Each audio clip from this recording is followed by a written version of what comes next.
Hi, hello and welcome. My name is the Alpha Female and you're listening to Turnbuckle Talk. Whoa! G'day, mateys. Bushwhacker Luke here, 2015 Hall of Famer, and you're listening to Turnbuckle Talk. Yeah! Whoa!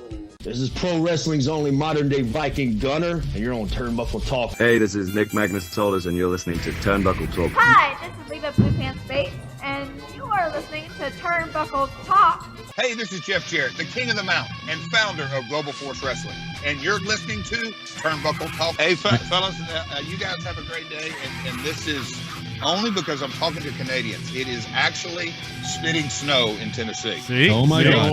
That's a great. We've had 70-degree weather here. We really had a warm December, and I get on the phone with damn Canadians, and we're spitting snow. So.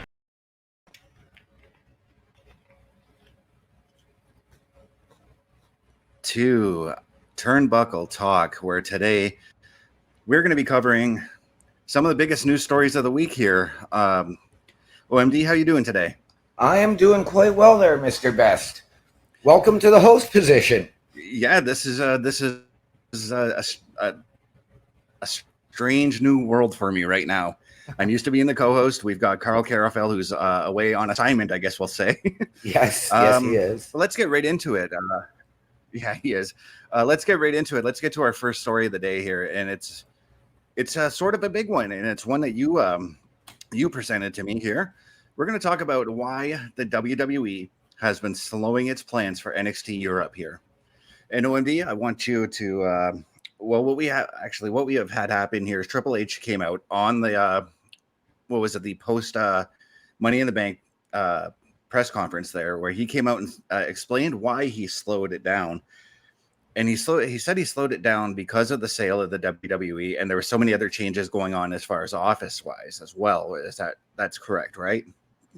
It is. It also has a lot to do with this purchase, the sale, and the merger between UFC, Endeavor, and the WWE. Do you still see it happening at some point? Absolutely. I do too. There have been. But I'm wondering, like, what talent are we going to see? Like, do we see some of the NXT our European NXT guys go back there, or what? I think you're going to see a lot of familiar faces, but I also think you're going to see a lot of familiar faces from the indies. I think you're going to see a lot of ICW. Yeah, they've got that partnership with ICW already, as they show some of their pay-per-views on the network itself. They did. That has ended along with Progress. Oh, really? Because I can still find ICW shows on there. Really? Yes. No, that ended. All right. But I do see it happening. Sorry, I'm just getting messages from my boy. So what talent do you see going there then? I could honestly see Alexander Wolf coming back. Yeah, I'd be totally jacked with him. I'm not sure who's involved in ICW anymore. I could even see Drew going over, or Sheamus making appearances. Same with Gallus. But yeah, just to help boost the roster, right? Yeah, with there having been talks of several versions of NXT, there was also talk of an NXT Germany. There was talk of NXT Canada. So you could actually build performance centers all over the world to create an NXT. But you're looking at, you've got an India show coming up in the fall, possibly. So you can't try and push everything at once. Yeah, and I was going to say, like, I don't see this product actually coming to fruition, I would say, till maybe mid-2024, I want to say. I would say that's probably a fair assessment, if not longer. Now, one woman I want to see back, Zaya Brookside. Okay, she's one of my favorite women's wrestlers from the UK. I wouldn't mind seeing Killian Dane come back either. Yes, Killian would be fantastic. I'm trying to think of guys from like the WCPW roster that I would see that aren't already signed to Impact or on our current NXT as well. Right. I'm almost wondering if you might see Trent Seven return. Oh, I'd be so excited for that, man. He is him and Mustache Mountain. That was my favorite tag team out of NXT Yes, UK. yes. Because Trent Seven had his handshake agreement and performance contract with AEW. He was never under an official contract. Could we possibly see big names like, say, Zack Sabre Jr. or even Will Ospreay at some point come in? I'm not so sure on Ospreay. I would absolutely love to see Zack Sabre. I think Ospreay with the stuff he's got in New Japan, he's pretty set on it right now. Yeah, and with Aussie Open having signed with AEW, Jeff Cobb working both on occasion, I would see United Empire more leaning that way. Oh, United Empire, I would be excited to see them too. But that brings me to another point is, as part of this too, and you look at it, and I know WWE has denied that there is a hiring freeze, but they haven't hired anybody. Yes, you have the NIL program to get people in and started developing. Mm-hmm. But we also have not seen a Black Wednesday this year, which normally happens about a week after WrestleMania. And I'm really surprised that we didn't see that. But I feel like Hunter has got his he's got plans for just about everyone he's got on the roster right now, though. He does, but I think it also has to do with the sale, the merger, and probably Endeavor is now going to have something to say about, okay, what are we doing with this person? What are we doing with that person? Yeah, and that brings me to question like why we haven't seen certain superstars like such as Piper Niven. Gargano hasn't been on TV in a while. Right. I can see the head honcho over at Endeavor saying, okay, why is this person here? You know? Yeah. Yeah, exactly. And speaking of why is this person here, we are getting a person who could very well be leaving, and I say could, but Ronda Rousey has given us a hard out date for when she plans to leaving. Yes. Do you think that this date is her actually leaving and saying that she's done with the WWE?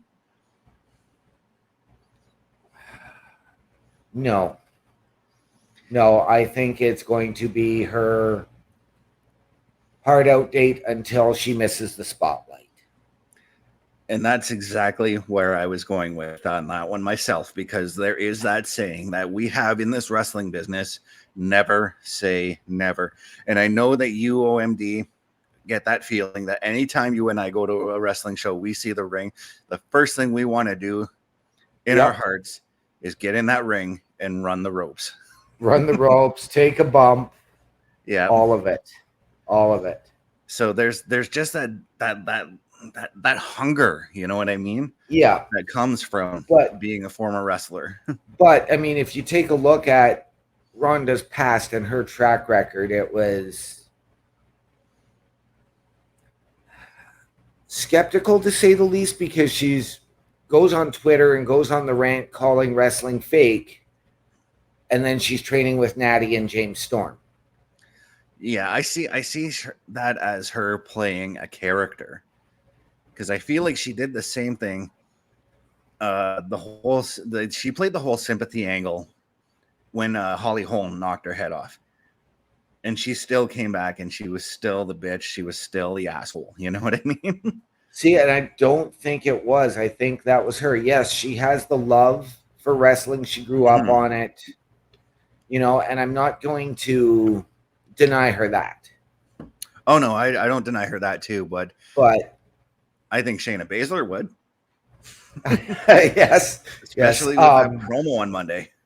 Absolutely. Absolutely. But Shayna put in the work. Yes. Beforehand.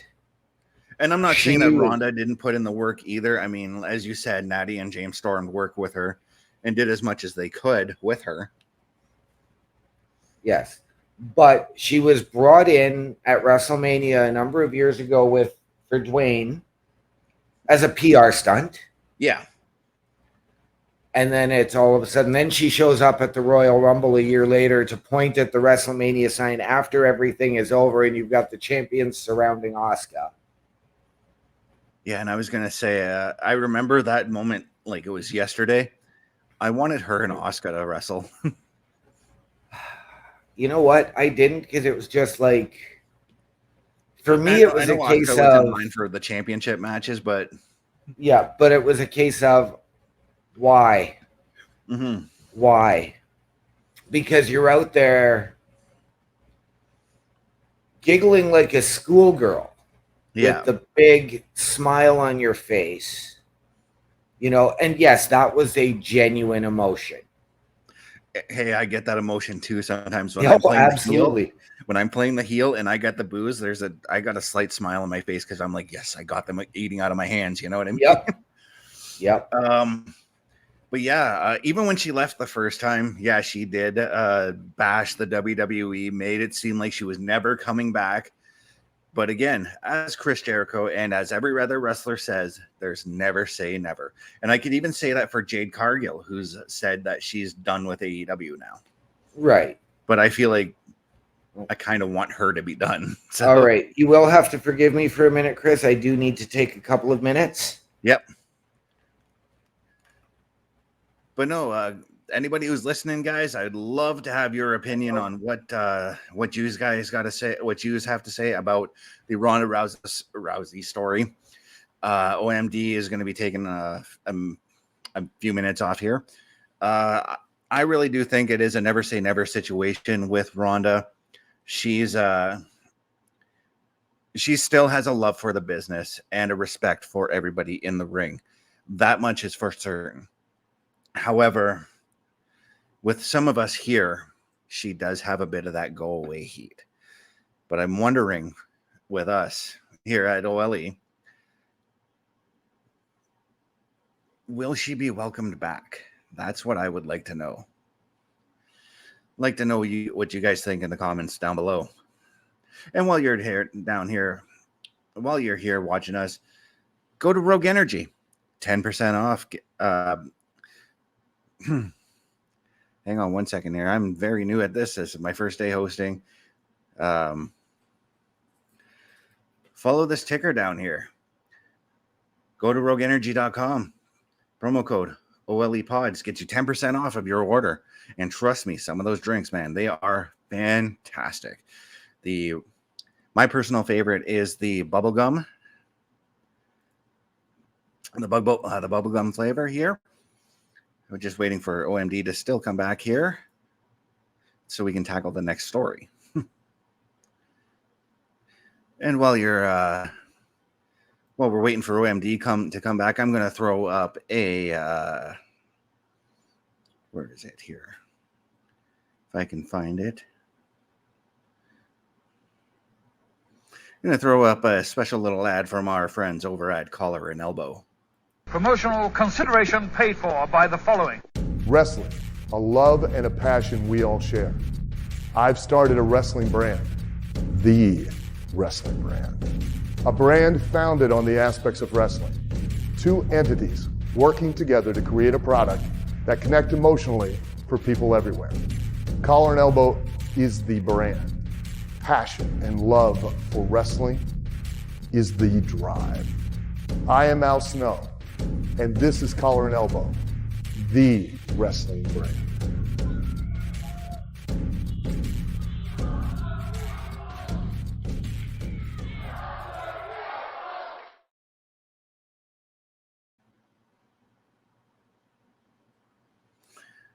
That's right, folks. If you go to Collar and Elbow and use the promo code JK Podcast, it will get you 10% off of your purchases. That's right, Collar and Elbow brand. Al Snow's clothing company. What a fantastic worker, fantastic guy Al Snow is.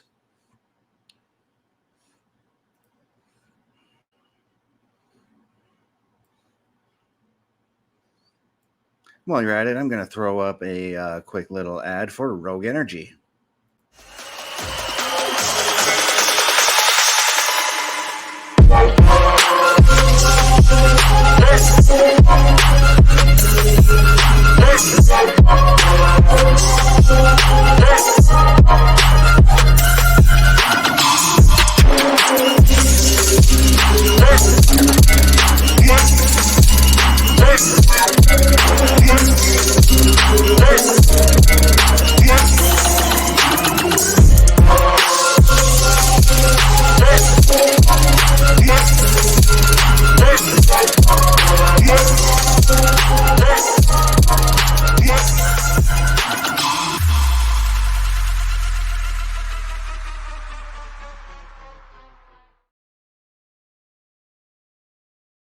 All right, folks, and we are back here, still waiting on OMD to come back. Just going to move right into the next story here. Here, just give me 1 second. I'm going to talk about the leaks that have happened here. The SummerSlam card has been leaked. 5 matches have been leaked. I'm not going to leak it here because I want you viewers to actually be surprised at what matches are coming along. We already know the obvious one. We're going to get Cody and Brock at SummerSlam. We're going to get Seth and Finn as well. But my thought on leaks happening is just, it's not cool, man. It's not cool at all. I like being surprised, but at the same time, when a leak happens, I usually get that vibe where it's like, okay, I want to see how are we getting here? How do we get to these matches? And once again, I'd like to know what you guys think in the comments down below. As we continue to wait for OMD. But no, what had happened was Dave Meltzer of Pro Wrestling, various pro wrestling news sites, has reported that 5 matches, including Roman versus Jay, which seems to be an obvious one as well. We'll see how that plays out on SmackDown. I, again, don't want to reveal too much matches. As I said, I don't want to spoil anything about the SummerSlam show. I want everybody to be surprised as far as the bookings go.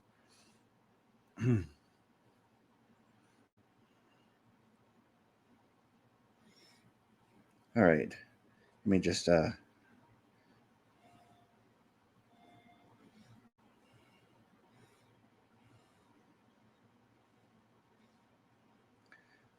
having a little bit of trouble. Oh, OMD, you have returned, my friend. Give me the thumbs up when you're ready to be added back in here. I do apologize. My little guy called. That's understandable, man. Understandable. Yeah. I was actually just getting into the story about the SummerSlam card being leaked, and I want your thoughts, OMD. Okay. On leaks in general happening. Like, how do you feel about that? Leaks are going to happen. It's a matter of how much attention you pay to them. Yeah. I'm not a big fan of it because the internet Spoiled for surprise, right? Exactly. The internet and social media can ruin it. Exactly. And I mean, but it's not just with wrestling, right? It's with any show. Yeah. Movies, TV shows. Absolutely. But wrestling as a whole, I mean, this was actually a leak provided by our one and only Dave Meltzer, who did it. Well, right. Actually, I don't know if he did it, but he picked up on the leak. Right. And I don't put a lot of stock in Meltzer. Oh, I don't either. But based off some of the matches, some of the builds we saw last night, it seems like these matches that were leaked are going to happen. And I'm not saying which matches are because I want our viewers to be surprised at what's going to happen at SummerSlam as well. I did read the matches, but I'm in that mindset where it's like, okay, I want to see how do they get to these matches, you know? Yeah, exactly. Now I did see that, about SummerSlam leaks. I didn't even bother trying to read it. Mm-hmm. Just because I wanted to ignore it. Now I saw this yesterday, actually, during the day. Yeah. And that's when I saw it too. So I don't put a lot of stock into it because I want to see where things go. I want to watch the storyline play out now that wrestling has gotten so much better in general. Yeah, and I'm gonna bring up one leak that I absolutely hated because it spoiled it for me, and that was the 2011 Royal Rumble when Booker T and Kevin Nash were somebody had caught them at the airport and took pictures of them and said they're going to be in the Royal Rumble that night. Royal Rumble, I think, was in Atlanta that weekend, right? If I'm not mistaken. But just stuff like that just ruins it for me. You know what I mean? Absolutely. Absolutely. I mean, the Royal Rumble is one of my favorite events for the surprises alone. Yeah. And that's what I've come to expect out of Triple H's running things too, because we've gotten surprises at this year's WrestleMania, got surprises at the Rumble, so I'm expecting surprises at SummerSlam as well now. Absolutely. Absolutely. But as I said, not a fan of it. No. I wish that Meltzer would have went about a different way reporting it, you know? Yeah. But I mean, you get Meltzer reports it, and then there were several people who reported it. It hits things like Sportskeeda, Wrestling News Source, No and DQ. No DQ, Fightful. Yeah. But like as I said, not a fan of anything being leaked like that. I really wish that I feel like somebody's going to get canned out of this situation now. Yeah. But I mean, I guess what can you do when it's out, and Hunter's just going to play the storyline as he sees it. He's not going to do what Vince does and change it at the last second, which would ultimately ruin the card. Stories not make sense. You know what I mean? Yeah. Yeah.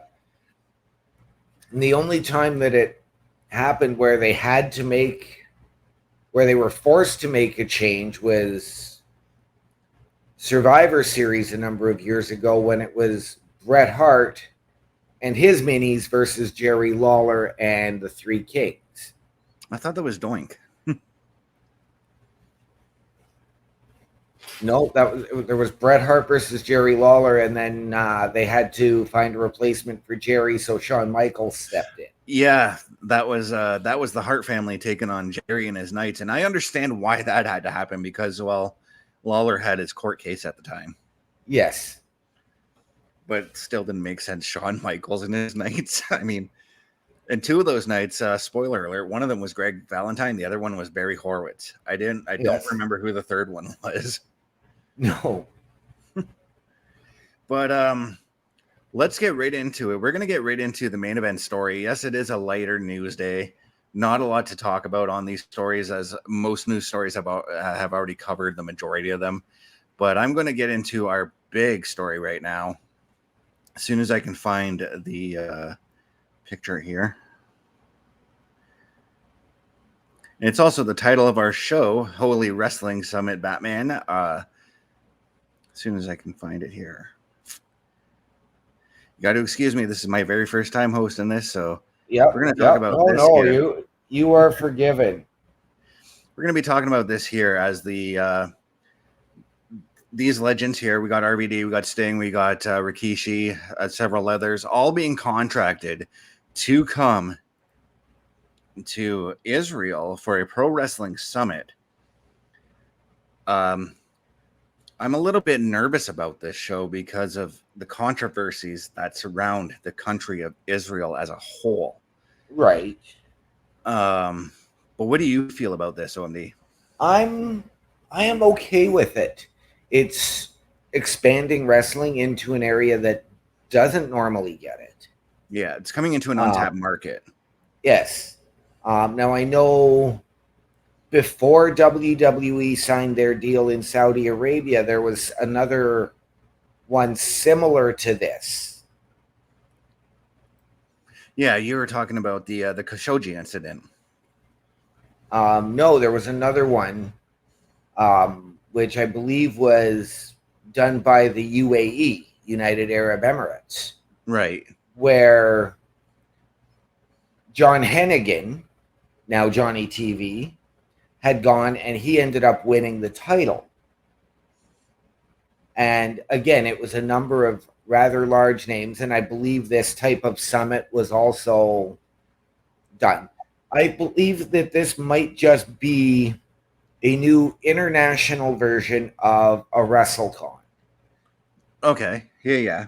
And Sting is a fantastic ambassador for this. Yeah, and that's his role going over to the show. RVD is also going to be there. He's actually going to be scheduled to be in action on that show. Not announced on who he's taking on, though. No, and I'm really wondering how RVD is going to get into the border there. Yeah. You know what I mean? I mean, he is very hit or miss for me. Yeah. I'm not a fan of RVD. I could swear at one time you were, though. I was, but then it just got too played out, dude. Yeah. Little, same reasons why you're not a big fan of Matt Riddle, for one thing. Exactly. Another wrestler that's going to be on there is Vikingo himself, as we see in the images as well. Yes. Rikishi's going to be on the card, but I think because Rikishi's also going to be an ambassador as well. I mean, right? Yes, I don't think Rikishi can go at all right now. So they're also bringing in female wrestlers, which that actually interests me because I know once again Israel also has those controversies about not letting women work there. They do. But again, it's all a part of the global change. Yeah. Because yes, I mean, you do see the WWE women wrestle more conservatively in terms of their attire when they're over in Saudi Arabia. And that's another thing. I wonder if the Israeli government spoke to the Saudi Arabian government and talked to them about how to get the show going and whatnot. You know what I mean? They may well have. They may have called WWE as well. We don't know. But you'll notice now in Saudi Arabia, the WWE superstars are not forced to wear the hijab. Nope. They're not being forced to fit into the culture. Right? They are allowed to be themselves as superstars. But there is a WWE does showcase the culture. I mean, the last time they were in Saudi Arabia, absolutely. They had Sami Zayn doing all that stuff. Absolutely, and that was the first time Sami Zayn was allowed into Saudi Arabia. Yeah, and he was, to say the least, he was emotional about that show. He was. I watched his vlogs on it. Yeah. So when you're looking at that, and this is, again, it's not just affecting wrestling. I think this is wrestling bringing people together. Mm-hmm. But as the regimes change over there, and I know there's a new regime in power in Saudi Arabia, and that's why women are now being given more freedom. They are now starting to be allowed to learn how to drive. Yeah, they're adapting more to our philosophies over here. Absolutely. And I mean, like, you take a look, and I mean, if you compare it to us, yes, we still all have this love for wrestling, and it brings us together. I mean, if you look at our hometown, how much has our culture changed here with the immigrants, not necessarily refugees, but these international students and international professors. And I'm not going to lie, like, I live in an area where there are a lot of East Indians that live in my neighborhood. And it's fantastic talking to them. Yeah. I love talking to them. They're fun people. They are. And they are some of the most fantastic people I've had the pleasure of working with. Yeah.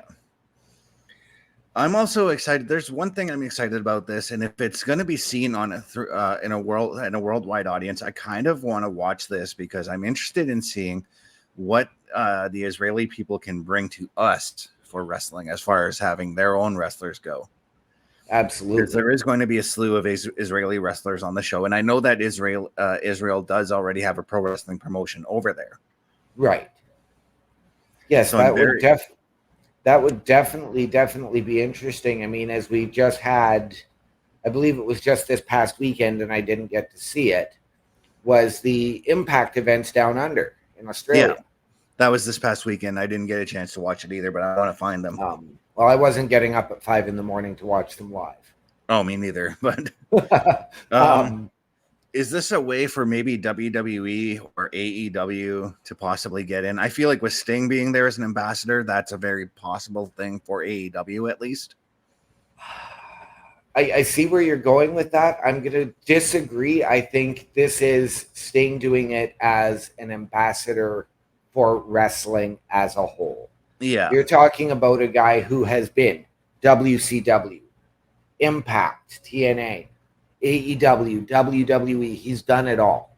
Basically, So every major promotion he's been a part of at some point. he is the ideal ambassador. Yeah. But I'm wondering, like, again, I'm not saying like next year or 2 years down the road, 6 years down the road, maybe we can see that. It's, again, it all depends on global change. Yeah. But like you said, this does open up. I think this is going to also open up the avenue for Israeli wrestlers to come over into our market as well. That would be fantastic. I mean, we kind of had that with Sergeant Slaughter's manager, Sheik Abdil. I can't remember his name. General Adnan. Yes. He's pretty much the only Israeli wrestler I know of that came over here. Yes, but it was General Adnan, Sergeant Slaughter, and Colonel Mustafa, a.k.a. the Iron Sheik. Yeah. So, and I mean, you've had all of these different wrestlers who portrayed people from different cultures. I mean, if you look at Yokozuna, he's Samoan.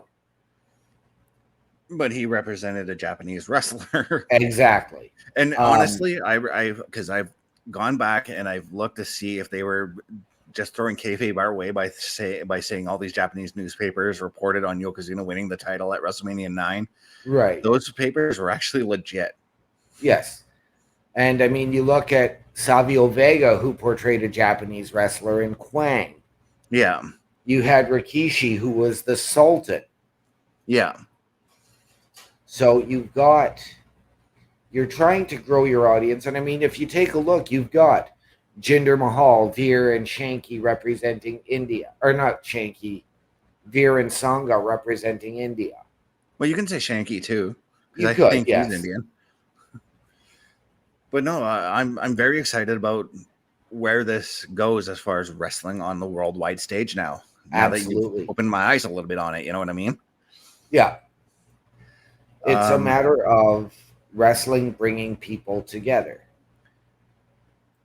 I love that saying. I love it, man.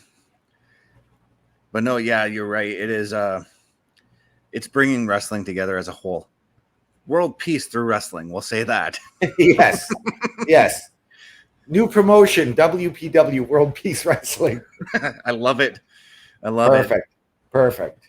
All right, so we've actually reached the end of the show. 35 minutes in here.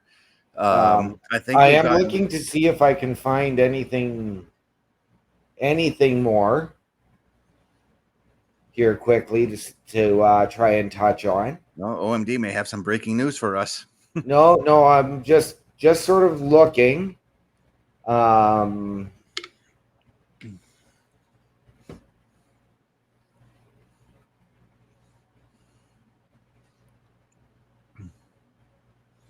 I mean, what were your ultimate final thoughts on Raw last night?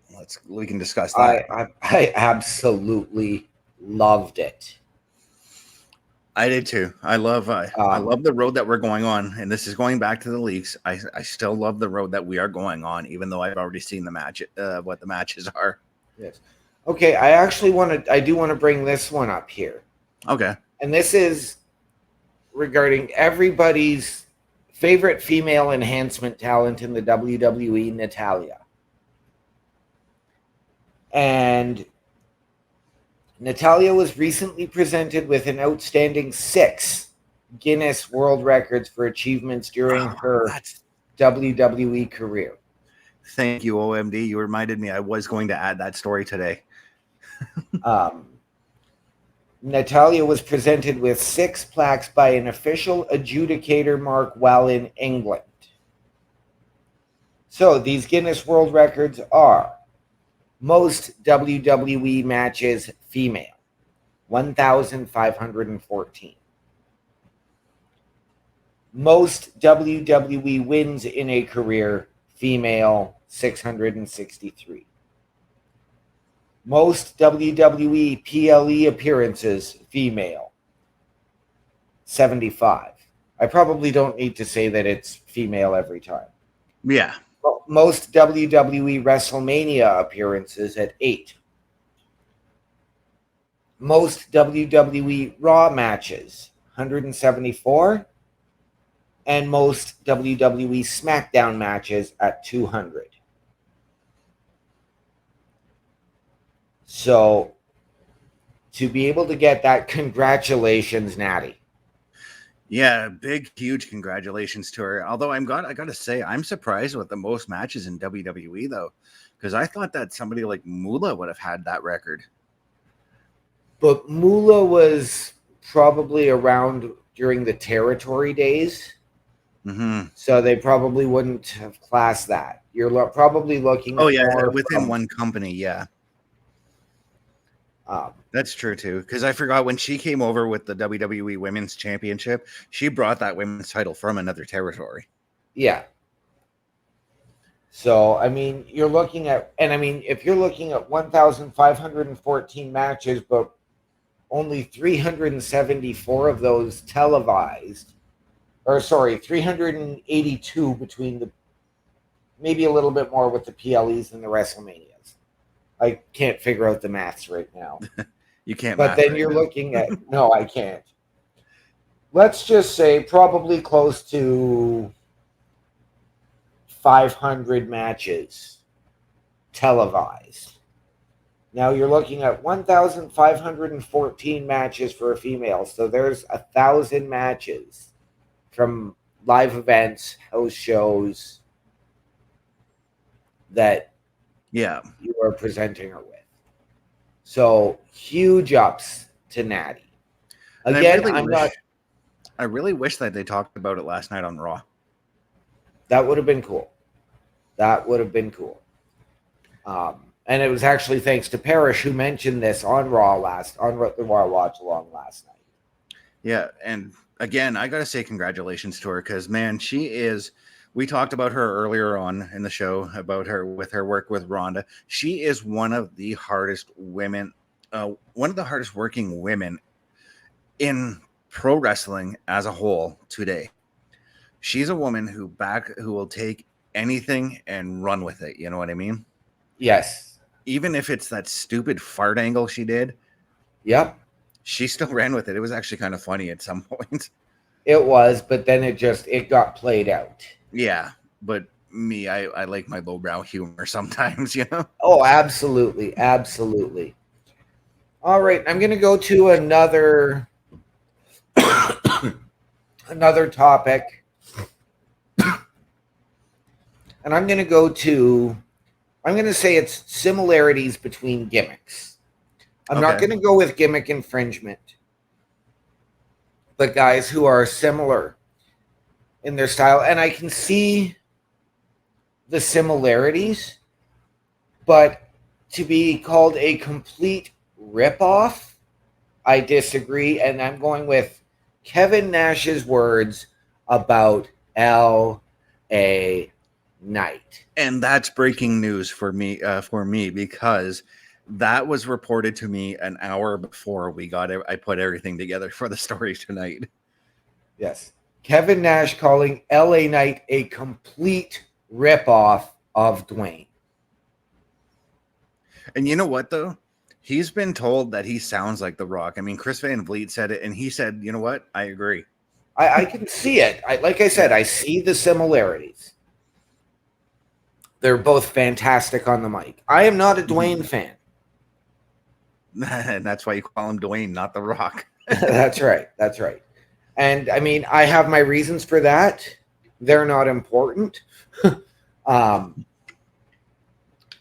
see the similarities. You know, you've got the cocky strut to the ring. They were fantastic on the mic. The similar top rope entrance.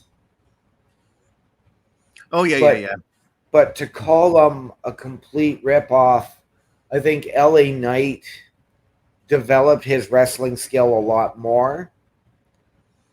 And LA Knight has put in the work wherever he's been, whether it was NWA, Impact, and doing what he did. He is a former world champion. And let's not forget, both of their in-ring styles are completely different. Absolutely. I mean, The Rock, yes, he is a good worker. He was fine in the ring. But LA Knight is just on a whole other level compared to The Rock in my eyes. Absolutely. The Rock's maneuvers were done for show. LA Knight does his for style. Yes. Yes. And I believe The Rock has actually touched on this. I'm looking to see if I can find it right now.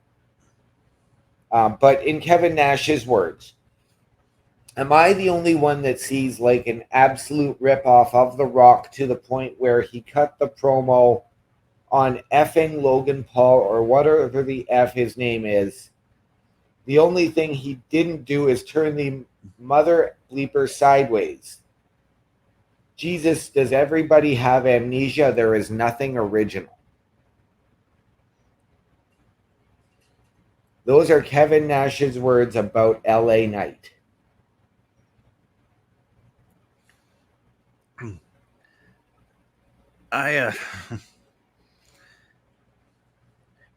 I'm a little bit at a loss for words because he said the same thing about people ripping him off too. Absolutely. And that's every giant that has stepped through the ring. Yeah. Kevin Nash is taking claim for. Meanwhile, he came up after Andre the Giant. So yeah. But and does every giant that's come after him tear their quad every time they get in the ring? Oops, did I go there? I mean, I find myself comparing giants nowadays. Like almost, I compare him to Great Khali right now. So, right. Oh, absolutely. But Kevin Nash was a great worker in the ring in his heyday as well for a giant. Yes, he was. He does have some merit with what he's saying as far as what LA Knight is doing. And LA Knight, as I have said, has pointed it out himself that yes, he has taken things from The Rock. He's more or less, I think, paying tribute to The Rock in the way he cuts his promos. Okay, I can see that. He said that he was a big fan of The Rock growing up. So I can see that. I see it more as a tribute as opposed to ripping him off. Okay. And let's do one more, and this has to do with a special appearance from this past weekend at Money in the Bank in London, when an invisible man showed up and made an appearance. A man we can't see. Exactly.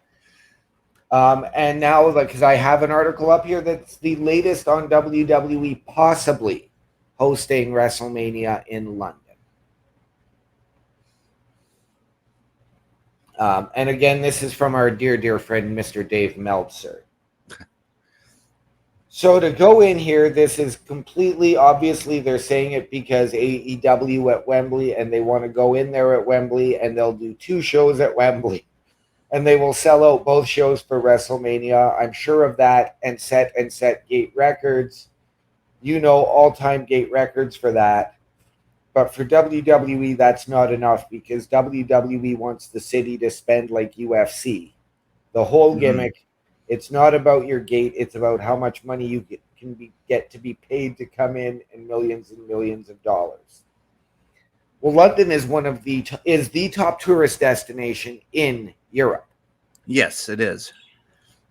It's always a battle between them and Paris, I want to say. So why wouldn't you do WrestleMania in London? Is it an inconvenience for us here? Sure. It just means we get an afternoon WrestleMania. Yeah, exactly. Which we've had afternoon WrestleManias in the past. So it just starts at 3 p.m. I mean, WrestleMania 10 itself started at 4 p.m. Really? Wow, I remember that very well. I don't remember that, and that is my favorite WrestleMania of all time. Because that was the weekend my mom went to the hospital for giving birth to my younger brother. So I remember that whole weekend like it was yesterday. You know what I mean? Yeah. Yep. Because what I did was I taped WrestleMania because she wanted to see the show. She's like, "You go home, tape that show, and bring it to me when it's done." I'm like, "Okay." Nice. She wanted to see Brett and Owen. Yep. And that match opened the show, and that was one of my favorite matches. Yeah. But I'm all for WrestleMania going to other countries. It doesn't have to be here in Canada or in the US where it's absolutely. The only 2 countries. I wouldn't even mind it if it went to Mexico and did a show. No, or not Australia, at all. Japan. But WWE has basically stated, I think it was earlier this year, actually, just after WrestleMania, is that they are now trying to get cities to bid on especially the big 4 pay-per-views. Yeah, and that was the whole thing with John Cena coming out on Money in the Bank. He was used to entice the city of London to put forth a bid. Yes. So do I see London doing it? Yes, I do. I think London is going to gauge the success of All In. Mm-hmm. And if you can fill Wembley Stadium like that for 2 nights, for 5 to 6 hours, you're absolutely going to do it. And it honestly surprises me that London didn't put a bid in, I would say, back in 92 when SummerSlam was there. And that was a legit sellout of 80,000 people. It was. But that was when WWE... Business was low and WWE was paying rental fees for the stadiums. Yeah. And that's why they did London, because London was charging cheap rental fees. So yeah.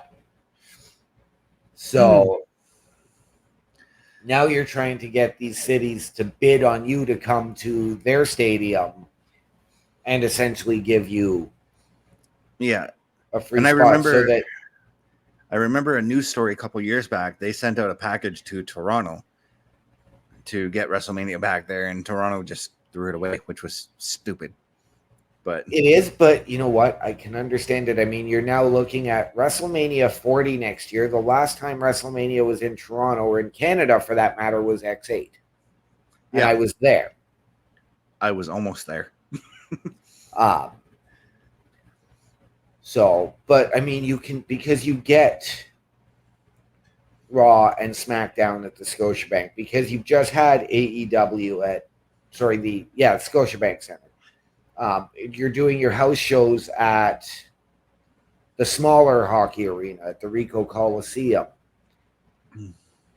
Because I've been to house shows at what was the Air Canada Center, and it was like here. I mean, you're trying to get 600 people into a 20,000 seat arena. Well, you've got a lot of empty seats. And see, I went to the pay-per-views at ACC. SummerSlam 04, Unforgiven 06. Both shows were packed. Yep. And the crowds were deafening. I did a Raw SmackDown Super Show at the ACC right before Christmas a number of years ago. Yeah. And that was John Cena teamed with Trish Stratus that night. I remember that Raw. Very well, actually. I was there. I was falling asleep it was SmackDown was taped before Raw. Mm-hmm. And I was falling asleep because my buddy and I had worked nights the night before and then drove down. Oh, geez. But on that note, guys, I think we're going to say goodbye here. Mr. OMD, where can we find you? You can find me on the Book of Faces with my name right there, Daniel Horisic. You can find me on the Snappers, One Man Dynamic, capitals O, M, and D. And I hope to hear from you. I'll give you a shout out. And are you going to be showing up on the Raw Watch Along this Monday night?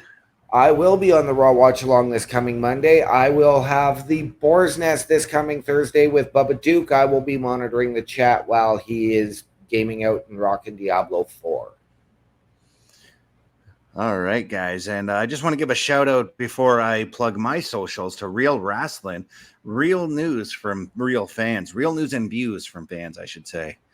And now we get our first listener of the night from The Voice, Joshua Joseph. JJ, how's it going, buddy? We're about to close it out, man. You missed it. But JJ, welcome to the show, my man. But no, you can catch me here on OLE. You can catch me on Monday nights, 8 p.m., watching the Raw Watch Along alongside Parrish with his usual run-in, Carl Carafel, OMD as well. Or you can find me at YouTube at ChrisDamage83. The channel name is CBRS Entertainment. Or you can find me on Twitch, CBRS_entertainment. Like to thank everybody for coming out. It was a fantastic show. My first time hosting, nervous as hell. Thank you, OMD, for bringing those breaking news stories to me. You're quite welcome. You did a great job. They were reported to me about an hour before we got or an hour after we got our stories organized for today. So right. And on that note, guys, I'd like to thank you all for coming out. Have a wonderful evening.